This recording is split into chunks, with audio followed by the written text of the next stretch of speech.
বাংলাদেশের জনগণরা আপনারা অনেক লাকি। কেন লাকি?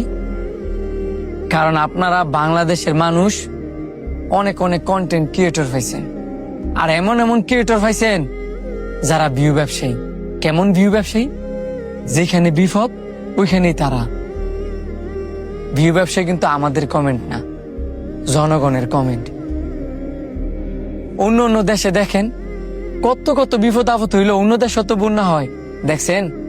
বিপদ আপদ হইলে কোনো কন্টেন্ট ক্রিয়েটররা গিয়ে হেল্প করতে নিজের টাকা ব্যয় কইরা, এরকমটা হয়? হয় না। কিন্তু আমাদের দেশের কন্টেন্ট ক্রিয়েটররা তারা যতই খারাপ হোক নাকি লিখে দিন শেষে দেশের মানুষের পাশে দাঁড়াইতে শিখছি। আমি যতই খারাপ হই নাকি লিখা আমিও অন্যজনরা দেখিয়া পাশে দাঁড়ানো শিখছি।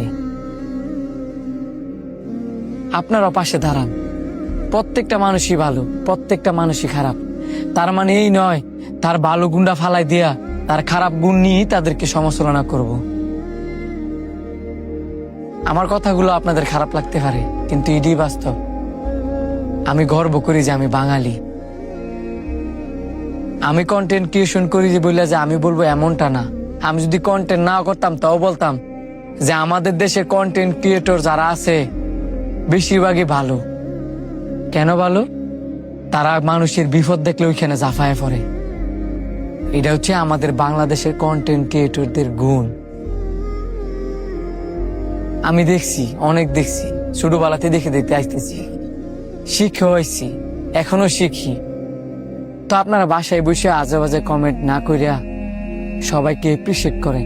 কিছু কিছু মানুষ, সবাই না। সবাই যদি খারাপ হইতো বা সবাই যদি খারাপ চাইতো তাহলে মানুষের পাশে দাঁড়াইতো না। আমাদের দেশে জনগণ 100% অনেক ভালো। কেমনে ভালো আমি আপনাদেরকে বলি। কোথাও যদি কোনো সমস্যা হয়, যদি বলে যে প্রবাসী ভাইদেরকে যদি বলে যেখানে এত টাকা লাগবে ওইখানে এত টাকা পাঠান, মানে কেমনে টাকা পাঠাইবো তারা জানে না। তারা কিভাবে ইনকাম করে, কেমনে কষ্ট করে ইনকাম করে, ওই কষ্টের দিকেও তাকায় না। ঠিকই তারা সাথে সাথে ওই নাম্বারে টাকা পাঠায় দেয় বিশ্বাস করিয়া। আমাদের জনগণরাও কিন্তু দেশে যারা আছে তারাও কিন্তু বিকাশে 10 টাকা থাকলে 10 টাকাও পাঠায়। এটাও আমাদের বাংলাদেশের জনগণের একটা গুণ।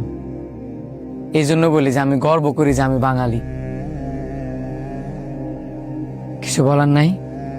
সবাই সবাইকে ভালোবাসতে শিখুন, তাহলে দেখবে পৃথিবী সুন্দর, দুনিয়া সুন্দর, মানুষ সুন্দর, আপনি সুন্দর, আমি সুন্দর। ধন্যবাদ।